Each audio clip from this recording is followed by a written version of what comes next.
j'ai envie de dire, l'euthanasie, pourquoi?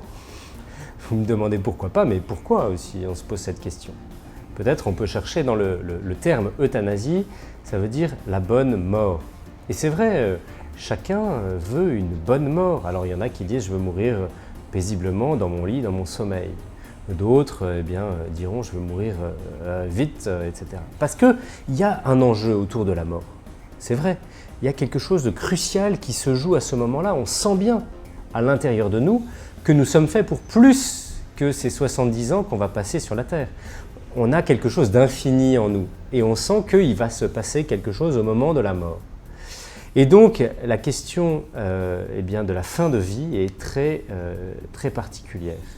Et souvent, dans les débats publics, revient cette question de l'euthanasie, notamment pour des cas tels ou tels qui sont souvent d'ailleurs des cas un peu à la marge, qui ne sont pas le cas de tout le monde, mais qui posent la question, est-ce que, et là c'est là où ça devient pervers, ce n'est plus la bonne mort, c'est est-ce que finalement on ne va pas aider quelqu'un à mourir, lui donner les moyens de se suicider pour peut-être abréger des souffrances physiques ou pour peut-être choisir l'heure de son départ. Alors, évidemment, il faut pouvoir entendre cette souffrance et dans ces cas-là, qui sont encore une fois souvent marginaux, on peut dire que médicalement, la souffrance peut être au moins atténuée, si ce n'est complètement enlevée. Nous avons tous les moyens médicaux pour cela. Et c'est cette question très délicate de savoir jusqu'où on peut aller et à quel moment on parle de suicide assisté ou où on lutte contre l'acharnement thérapeutique.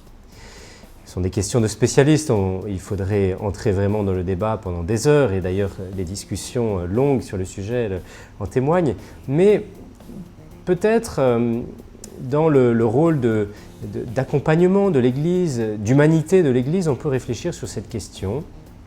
Comment accompagnons-nous les personnes qui sont en fin de vie?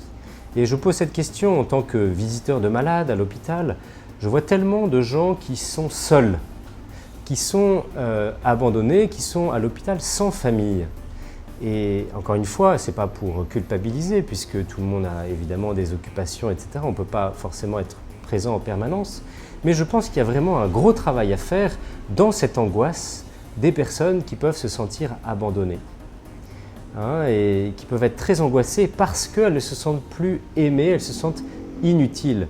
Et donc, nous n'allons pas éliminer le problème en leur donnant les solutions pour disparaître, mais nous allons essayer au contraire d'aider ces personnes, de les entourer, de leur montrer de l'affection, de l'amour. Et c'est tout cela qui peut chez des gens, les aider à vivre et à donner du sens à leur souffrance. Souvent, quand on veut en finir avec la vie, c'est que notre souffrance nous paraît n'avoir plus aucun sens. Mais il y a un sens à la souffrance, un sens chrétien, puisque mystérieusement, nous sommes en communion les uns pour les autres et en offrant nos souffrances ou en aidant, en accompagnant les personnes et en les aidant à trouver du sens dans leurs épreuves, elles reprennent goût à la vie et elles peuvent avoir une bonne mort par elles-mêmes, sans l'intervention de la médecine. Alors évidemment, l'Église est contre l'euthanasie. Mobilisons-nous pour accompagner nos malades, ceux qui sont dans une très grande angoisse, et accompagnons-les jusqu'au bout.